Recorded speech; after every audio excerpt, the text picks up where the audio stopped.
Continuons toujours sur le péché. Nous avons défini le péché comme une transgression de la loi divine. Le péché vient s'opposer à un commandement de Dieu, à ce que Dieu exige de nous.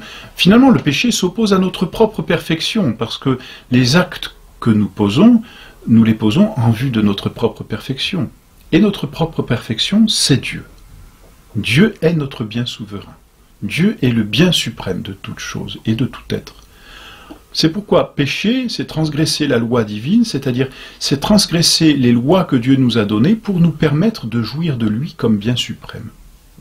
Voilà pourquoi d'ailleurs saint Thomas d'Aquin définit le péché comme une aversio ad Deo, en latin, et conversio ad creaturam. C'est une aversion de Dieu et c'est une conversion vers les créatures. C'est vraiment, dans le péché, il y a un mouvement, j'ai envie de dire double, enfin un mouvement qui a deux aspects, disons. L'homme qui est censé se diriger vers Dieu, l'homme pour qui sa fin est Dieu, lorsqu'il pêche, se détourne de sa fin. Plus ou moins, oui, c'est ce qu'on va voir. Mais l'homme qui pêche, en fait, ne veut plus sa fin ou se désoriente de sa fin. C'est pourquoi on dit aussi que le péché est un acte désordonné. Il faut le comprendre dans tous les sens. Désordonné, c'est-à-dire qui n'est plus ordonné. Et ordonné, ça veut dire diriger vers sa fin. Le péché est une désordination de la fin. C'est pourquoi, par le péché, l'homme se tourne de Dieu, se détourne de Dieu, plus exactement, et se tourne vers les créatures. Conversion vers la créature. C'est-à-dire que, par le péché, l'homme préfère la créature au créateur. C'est exactement cela. L'homme préfère mettre sa joie, son bien, dans la créature, plutôt que dans le créateur. Et pourquoi? Bien parce qu'il se trompe de bien, parce que les biens créés lui apparaissent meilleurs que le bien suprême. En fait, il se trompe de bien, et il met sa complaisance dans de faux biens, ou plutôt dans des biens apparents, qui en réalité sont des maux, mais le mal est souvent présenté comme un bien, et il préfère ce bien apparent au bien réel qu'est Dieu. Donc il se détourne de Dieu et se tourne vers la créature.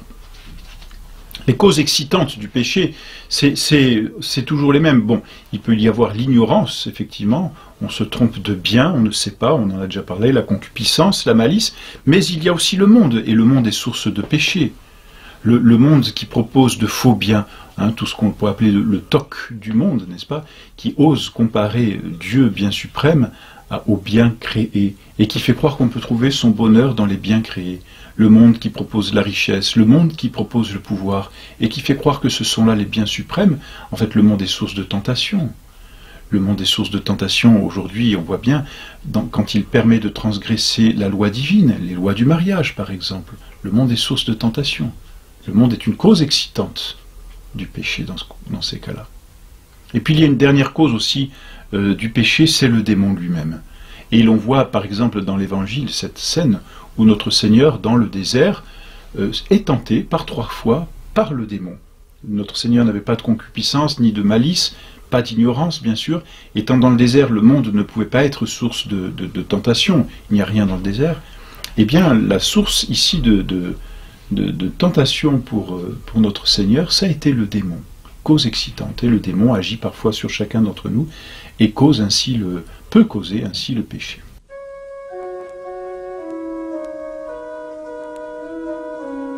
Arrêtons-nous sur une distinction du péché, c'est celle du péché véniel et du péché mortel. On distingue en effet le péché, j'ai envie de dire, selon la gravité. En fait, selon l'effet, peut-on dire, du péché. Selon l'effet du péché, on distingue le péché véniel du péché mortel. C'est une distinction admise non seulement par l'Église, mais aussi que l'on trouve un peu partout. Et d'ailleurs, c'est les protestants qui ont été condamnés par le Concile de Trente notamment, en disant, enfin le Concile qui réaffirme que tout péché n'est pas forcément mortel, mais certains péchés peuvent être véniels. C'est-à-dire qu'il y a des péchés qui sont plus ou moins graves. Il y a des péchés qui sont graves, très graves, et d'autres qui ne sont pas graves. Et c'est cela qui fait la distinction entre un péché mortel, qu'on appelle un péché grave, et un péché véniel, qu'on appelle un péché léger. Bien sûr, tout péché est grave face à Dieu, mais on va le voir, les conséquences ne sont pas les mêmes, parce que la transgression n'est pas la même. D'ailleurs, cette distinction eh bien, se prend souvent du côté de l'objet. Il y a des péchés dont l'objet est bien plus grave que d'autres. Par exemple, tuer un innocent est infiniment plus grave que de faire un petit mensonge même par, je dirais, par plaisanterie. Il y a une distinction, hein, bien sûr, on ne peut pas équiparer un mensonge jovial avec un homicide, c'est évident. Voilà, la gravité n'est pas la même. Donc il y a des péchés qui sont plus ou moins graves, et cette gravité se range en deux catégories, si l'on peut dire. Le péché véniel, qui est le péché léger, et puis le péché mortel, qui est le péché grave. Qu'est-ce qu'un péché mortel? Le péché mortel est un péché grave qui nous fait perdre l'amitié divine. C'est-à-dire que le péché mortel, comme son nom l'indique, est un péché qui donne la mort. Non pas la mort du corps, mais la mort de l'âme. Et là, il faut s'entendre, et il faut bien comprendre. Qu'est-ce que c'est que la mort de l'âme? Eh bien, c'est la vie de l'âme que l'on ôte. Or, quelle est notre vie dans l'âme? Eh bien, c'est Dieu lui-même. Au jour du baptême, Dieu a voulu habiter dans l'âme du petit chrétien, du petit baptisé. Il vient, réellement présent, Père, Fils et Saint-Esprit, habiter dans l'âme, on dit par la grâce. Et ça, nous en traiterons bien plus tard. Mais la grâce, donc, est une participation de l'âme à la vie divine, qui fait que Dieu met quelque chose de sa vie en nous, et nous donne finalement son amitié. C'est cela, une amitié, c'est un convivere, on dit en latin, en français, on dirait un vivre ensemble. Hein, les amis, ce sont ceux qui vivent ensemble. C'est ça précisément, vivre de charité, c'est vivre de l'amour de Dieu, c'est-à-dire vivre de la vie même de Dieu mise dans notre âme. C'est ce qu'on appelle la grâce. Alors Dieu met dans notre âme la grâce, c'est-à-dire sa vie divine. Mais on peut refuser cette vie divine, et c'est ce que l'on appelle le péché mortel. Le péché mortel, c'est cette transgression de la loi qui est telle que l'homme se détourne complètement de Dieu. Dieu met en lui l'amitié divine et tourne l'homme vers lui, de sorte que l'homme est ordonné à Dieu par la grâce. Et par le péché mortel, l'homme décide de se détourner totalement de Dieu et de rompre cette amitié, de tuer cette vie qui est en lui. C'est ce que l'on appelle le péché mortel. En fait, par le péché mortel, l'homme préfère tellement la créature à Dieu qu'il met sa fin dans la créature. C'est exactement cela. Dieu n'est plus sa fin. Il ne veut plus Dieu comme sa fin. Dieu le dérange à ce moment-là. Et c'est comme s'il disait « Je ne veux plus de vous, mon Dieu, sortez de mon âme. Je préfère la créature et je préfère mettre mon bien dans la créature. » Alors quand y a-t-il péché mortel? Eh bien quand l'objet de la loi est important. Et cet objet, on le connaît bien sûr particulièrement par la Sainte Écriture, par les définitions de l'Église, bon, les témoignages des docteurs, des théologiens et tout cela. Mais voilà, dès que le précepte est important, il y a péché mortel. Alors quels sont les péchés mortels que l'on peut relever, et qui sont bien sûr les plus connus et les plus, qui sont les plus graves de fait? Eh bien ce sont tous les péchés qui s'attaquent directement à Dieu, naturellement. Dès qu'on s'attaque à Dieu, on transgresse la loi divine, mais en même temps, en s'attaquant à Dieu, on le refuse. Hein, s'attaquer à Dieu, c'est refuser Dieu. Donc tout péché de sacrilège par lequel on profanerait une chose sacrée, eh bien c'est un péché qui va contre Dieu.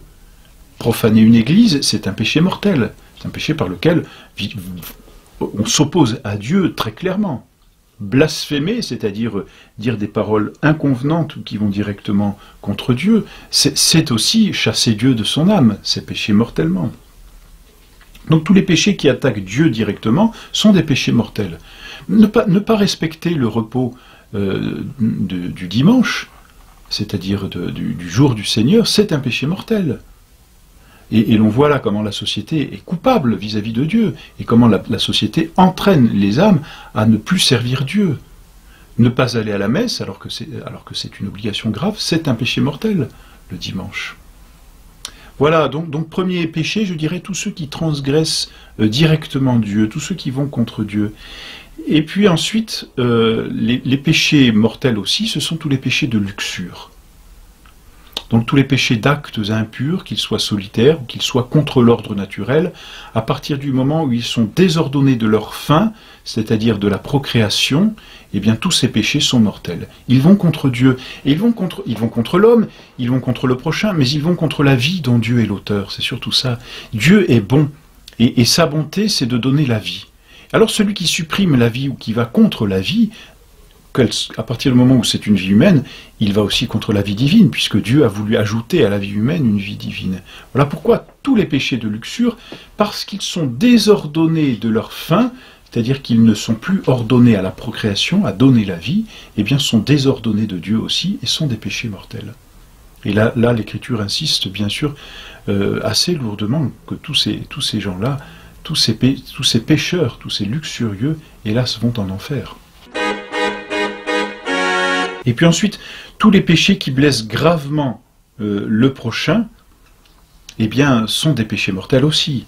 Par exemple, l'homicide, c'est un péché mortel, naturellement, parce qu'il supprime la vie. Or, la vie est le bien le plus précieux. Le vol en matière grave, voler quelqu'un et lui retirer quelque chose de précieux et de lourd, de conséquent, c'est un péché mortel, car c'est l'empêcher de vivre. Le déshonneur, déshonorer quelqu'un, lui retirer l'honneur, justement, la bonne réputation, c'est un péché mortel. On en a besoin de sa bonne réputation. Et on sait combien les médias sont friands de déshonorer les gens, n'est-ce pas, pour atteindre à quoi? À leur vie, à leur bien vivre. Alors voilà, déshonorer quelqu'un par la calomnie, par exemple, et une calomnie grave, eh bien le déshonorer, c'est commettre un péché mortel. Parce que c'est l'atteindre dans sa vie. C'est même aller peut-être jusqu'à l'empêcher de vivre. Donc voilà ce qu'est un péché mortel. Pour qu'il soit mortel, il est entendu il faut qu'il soit fait sciemment et volontairement. Bien sûr, à partir du moment où il n'y a pas pleine conscience ou pleine volonté, il n'y a pas péché mortel. Mais voilà, ce qui définit ces péchés mortels, c'est d'abord l'objet. Les circonstances peuvent ensuite aggraver, parfois même diminuer le péché, voire même l'excuser. Bon.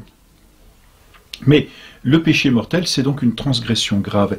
Et donc, comme le mot l'indique, non seulement le péché est mortel parce qu'il tue la vie de Dieu dans l'âme, mais il est mortel aussi parce qu'il mérite un châtiment éternel.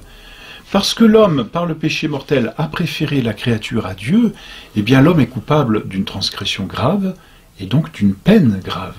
Et cette peine, c'est le châtiment éternel. C'est le châtiment de l'enfer pour toujours.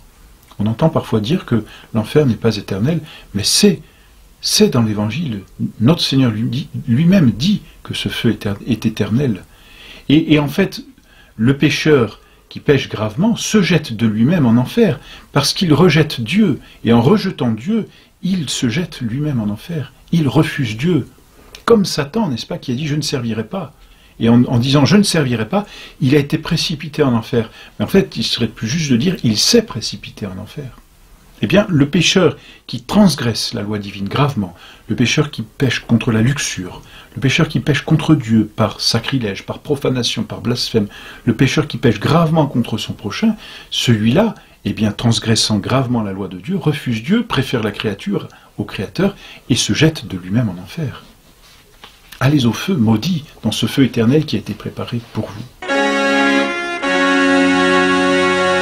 Voilà donc ce qu'est le péché mortel, et voilà sa gravité, quelque chose d'extrêmement important. Et l'on sait combien la très sainte Vierge Marie, on pense particulièrement à Fatima, où elle a montré l'enfer aux enfants, et l'enfer n'était pas vide.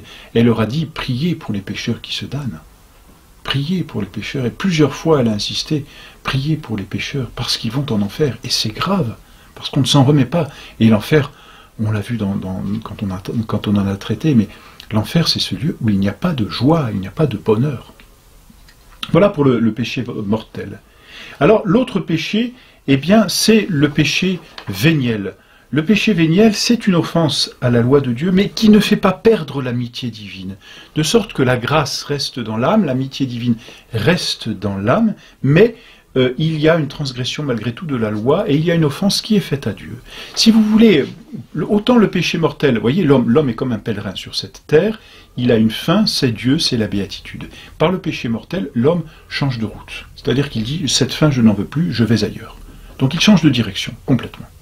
Tandis que par le péché véniel, l'homme ne change pas de direction. Il est toujours ordonné à sa fin, mais il n'y est plus bien ordonné. Il prend, au lieu de prendre la route qui est directe, il prend des chemins de traverse. Il s'arrête par-ci, il s'arrête par-là, il se complaît dans telle ou telle chose. Mais il reste toujours ordonné vers sa fin. C'est ça qui définit le péché véniel. Parce que le péché véniel n'enlève pas l'amitié divine, donc la grâce reste dans l'homme, et comme la grâce reste dans l'âme, l'âme reste ordonnée à Dieu, mais il y a comme un arrêt, si l'on peut dire, sur le chemin, une pause qui n'est pas légitime, et c'est ce qui définit le péché véniel. C'est un péché léger. Il est léger parce qu'il ne donne pas la mort à l'âme. L'âme continue de vivre de la grâce, mais ce péché est léger, parce que ce péché est quand même péché, parce qu'il désordonne légèrement de la fin dernière. Il est moins grave, bien sûr. Il est un mépris un peu de Dieu, mais il n'offense Dieu que légèrement. Voilà. Alors, le péché véniel mérite une peine, mais cette peine, elle est temporelle. Elle est temporelle, cela veut dire qu'elle ne durera qu'un temps. Et l'homme, ou l'âme qui meurt, enfin l'homme, disons, qui meurt en état de péché véniel, cet homme doit encore effacer ses peines, et c'est l'effet propre du purgatoire que d'effacer les peines qui ne sont pas encore totalement remises. Donc voilà ce qu'est le péché véniel. Un mensonge, c'est un péché véniel, par exemple. Un acte de gourmandise, c'est un péché véniel. Vous voyez, ce sont des péchés qui n'enlèvent pas l'amitié divine et qui ne sont pas une préférence telle de la créature que le Créateur est totalement méprisé. Voilà donc pour cette distinction bien importante. Celui qui est en état de péché mortel n'a plus l'amitié divine et ne peut plus recevoir les sacrements. Il doit se confesser au plus vite. Celui qui a commis simplement des péchés véniels garde l'amitié divine et peut toujours accéder aux sacrements.